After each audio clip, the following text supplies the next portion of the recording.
சுகமானே நான் சுகமானே இயேசு கிறிஸ்துவின் காயங்களா சுகமானே சுகமானே இயேசு கிறிஸ்துவின் காயங்களா சுகமானே சுகமானே என்னை தேடி இயேசு வந்தார் எந்தன் வாழ்வை மாற்றிவிட்டார்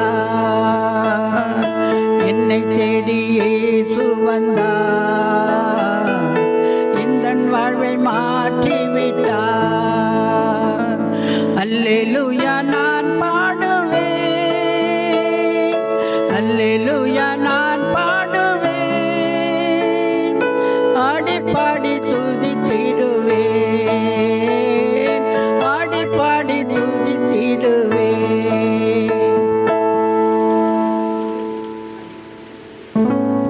மரண வாசலிலிருந்து என்னை தூக்கிவிட்ட இயேசுராஜாவுக்கு கோடான கோடி ஸ்தோத்திரங்கள். இந்த வேளையிலும் என்னுடைய சாட்சியை உங்கள் மத்தியில் அறிவிக்கிறதுல இயேசு நாமம் மகிமைப்படும் என்று விசுவாசத்தோடு நான் வந்திருக்கிறேன். கடந்த அக்டோபர் மாதம் 15ஆம் தேதி விடியற்காலை 4 மணி இருக்கும். அந்த நேரத்தில் எனக்கு இதயத்தின் லேசாக வலி இருப்பது போன்ற உணர்வு வந்ததும் அதிகாலை வேளையில் எழுந்து ஏதாவது வாய்வு கோளாறு இருக்கும் என்று நினைத்து ஒரு தமிழ் மருத்துவத்தை நான் சாப்பிட்ட உடனே என்ன செஞ்சேன்னா அந்த வலியெல்லாம் நிற்கலை. அந்த வலி கண்டினியூ ஆயிடுச்சு. இதயத்தில் உள்ள வலி அதிகரித்து கொண்டே வந்தது. என்னுடைய மூத்த மகளை அழைத்தேன். அம்மா எனக்கு ஒரு மாதிரியா இருக்குது, எனக்காக ஜெபம் பண்ணு அப்படின்னு சொன்னேன். மகளும் என்னுடைய இளைய மகளையும் அழைத்து 2 பேருமா என்ன செஞ்சாங்க, ஜெபிக்க ஆரம்பித்தாங்க. ஜெபிக்க ஆரம்பிக்கிறதுக்கு முன்னால் என்னுடைய சரீரத்தில் நடந்த மாற்றங்கள்லாம் சொல்லவே முடியாது. ஆனால் ஆண்டவர் என்ன சொல்லியிருக்கிறாரு, ஆபத்து காலத்தில் என்னை நோக்கி கூப்பிடு, நான் உன்னை விடுவிப்பேன், நீ என்னை மகிமைப்படுத்துவான்னு சொல்லியிருக்காரு. அதனால் ஆனால் அந்த நேரத்தில் எனக்கு எந்த ஒரு மரண பயம் வரல. ஆனால் என்னுடைய இதய வலி படபடப்பு அதிகரித்தது. உடம்பெல்லாம் ஒரே வியர்வை.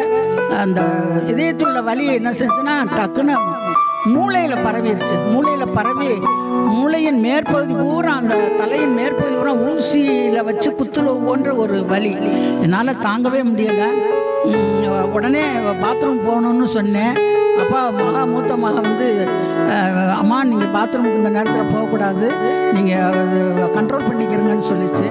இளைய மகனும் மூத்த மகமாக சேர்ந்து என்னுடைய ஆபத்தான நிலவரத்தை கண்டுபிடிச்சிட்டாங்க.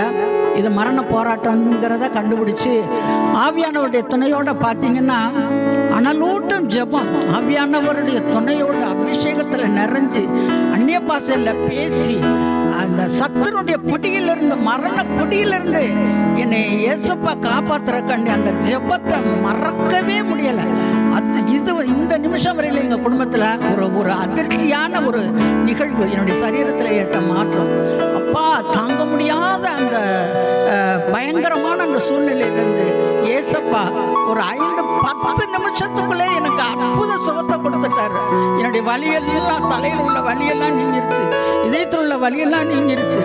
அப்பா என்னுடைய பிள்ளைகளுடைய ஜெபத்தை கேட்டு என்னுடைய ஆபத்தான நிலை உணர்ந்து பிள்ளைகளை நானும் அவரை நோக்கி கூப்பிடும்போது நிச்சயமாகவே அந்த வசனத்தின்படி எங்களுடைய கூப்பிடுதலை கேட்டு என்னை அந்த வியாதியிலிருந்து, மரணத்திலிருந்து விடுதலையாக்கி அவருடைய நாமத்தை மகிமைப்படுத்தினார்.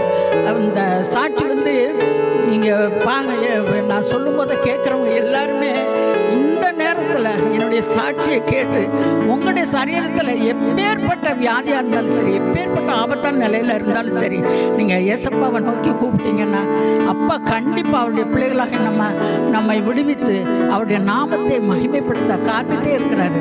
கூப்பிட வேண்டியது மட்டும்தான் நம்ம வேலை, விடுவிக்க வேண்டியது அப்பாவுடைய வேலை, மகிமைப்பட வேண்டியது அப்பாவுடைய நாமம். அப்போ இப்படியாக நம்முடைய வாழ்க்கையில் எப்பேற்பட்ட ஆபத்தான நிலையில் இருந்தாலும் சரி, இப்படியே உயிரே போகிறது போன்ற ஒரு ஆபத்தான ஒரு மரண கட்டுகள் மரண வாசலில் நம்ம வந்தாலும் சரி, அப்பாவை மட்டும் விசுவாசத்தோடு நம்ம கூப்பிட்டோம்னா நம்ம வியாதியிலிருந்து நம்ம சுகமாக்கி, நம்ம பிரச்சனைகளிலிருந்து விடுதலையாக்கி, நம்ம என்னென்ன நிலையில் இருக்கிறோமோ அந்த நிலையில இருந்தெல்லாம் நம்முடைய இதயத்தினுடைய விருப்பங்கள், ஏக்கங்கள், தேவைகள் எல்லாத்தையும் அவர் நிறைவேற்றி நம்ம உலகத்தார் மத்தியில் நம்ம சாட்சியாக அவருடைய பிள்ளைகளாக வாழ வைப்பார்ன்றதில் நான் தான் ஒரு உண்மையான சாட்சி. கர்த்தருடைய நாமம் மகிமைப்படுவதாக.